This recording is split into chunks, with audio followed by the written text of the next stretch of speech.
আসসালামু আলাইকুম, আমি আছি লুৎফর ট্রান্সকম কিলকা তালতলা শোরুম থেকে। আমরা আসলে এসি কেনার সময় আমরা বেশ কিছু ভুল করে ফেলি।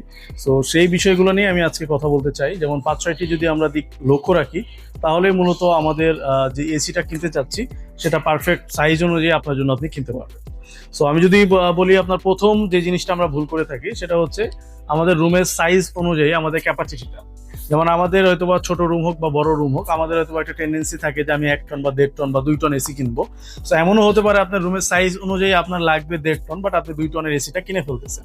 এতে আপনার বিদ্যুৎ বিলটা খরচ বেশি হচ্ছে, আপনার টাকা ইনভেস্টমেন্টটা বেশি হচ্ছে, এবং আপনার রুমের পারফরমেন্সটা আপনি ঠিকঠাক ইউজ করতে পারতেছেন না।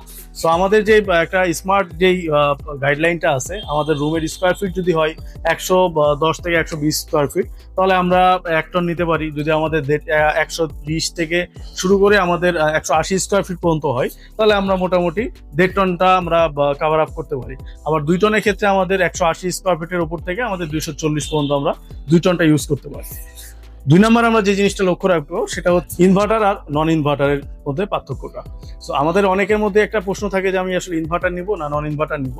ইনভার্টার এবং নন ইনভার্টারের মধ্যে আমাদের মূলত যে পার্থক্য, আপনি যদি এসিটা বেশি ইউজ করতে চান সেক্ষেত্রে আপনার জন্য ইনভার্টার নেওয়াটা যৌক্তিক। আর আপনি যদি মনে হয় যে না, আমার এসিটা আসলে কম ইউজ হবে, তাহলে আপনি নন ইনভার্টারটা নিতে পারেন। কারণ ইনভার্টারে দেখা যাচ্ছে যে আমাদের ইলেকট্রিসিটি সেভ হচ্ছে এবং আপনার লং টাইমের জন্য আপনার একটা স্মার্ট চয়েস হবে। যদি নন ইনভার্টার হয়, আপনার ইউজটা কম হয়, তাহলে আপনার দামেও কম পাচ্ছেন এবং ইলেকট্রিসিটি বিল যেহেতু আপনার কম ইউজ হবে, তো ইলেকট্রিসিটি বিলও কমই আসতেছে।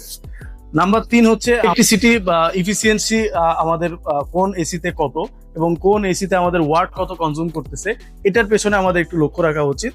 নাম্বার 4, আমরা যেই ভুলটা করে থাকি সেটা হচ্ছে আমাদের ব্র্যান্ড চয়েস এবং হচ্ছে ওয়ারেন্টি পলিসিটা। তো আমাদের এখন বাজারে যে এসি গুলো আছে বর্তমানে, ম্যাক্সিমাম এসিতেই ওয়ারেন্টি আছে 10 বছর বা হচ্ছে 12 বছর বা 5 বছর। বাট আপনাকে দুইটা জিনিস লক্ষ্য রাখতে হবে যে আমার ওয়ারেন্টি আছে মানে যে আমার এসিটা ভালো তা না। আমার ওয়ারেন্টি আসলে কিসের ভিত্তিক দেওয়া হচ্ছে। যেমন মিনিমাম এখন কম্প্রেসর ওয়ারেন্টি 10 বছর হওয়া উচিত। আবার আপনার পিসিবি বোর্ড, এটার ওয়ারেন্টি কতটুকু, এটা আপনাকে একটু খেয়াল রাখতে হবে।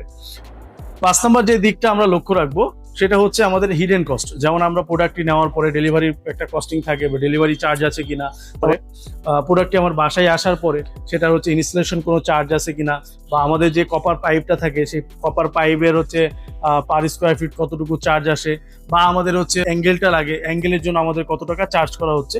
এই জিনিসগুলো আপনাকে খেয়াল রাখতে হবে, না হলে আপনার বাসায় এসি নেওয়ার পরেও 3 থেকে 5,000 বা 8,000 টাকা অতিরিক্ত খরচ হতে পারে।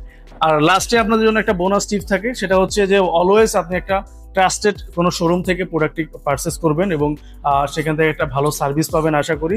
এবং আপনার যদি এসি নিয়ে আরো যদি কনফিউশন থাকে, যেমন হচ্ছে আপনার রুমের সাইজ অনুযায়ী কত টনের এসি আপনার জন্য পারফেক্ট হয়, বা কোনো মডেলের আপনার স্পেসিফিকেশন জানার যদি কোনো ইচ্ছা থাকে, আপনি চাইলে কমেন্ট বক্সে কমেন্ট করে জানাতে পারেন, অথবা আমার স্ক্রিনে দেওয়া হোয়াটসঅ্যাপ নাম্বারে আপনি যোগাযোগ করতে পারেন। আমি ইনশাল্লাহ চেষ্টা করব আপনার রুমের জন্য আপনার যে এসিটা নিতে যাচ্ছেন সেটা একদম সিলেক্ট পারফেক্ট একদম সাইজ অনুযায়ী আপনাকে এটা সিলেক্ট করে দেওয়ার জন্য।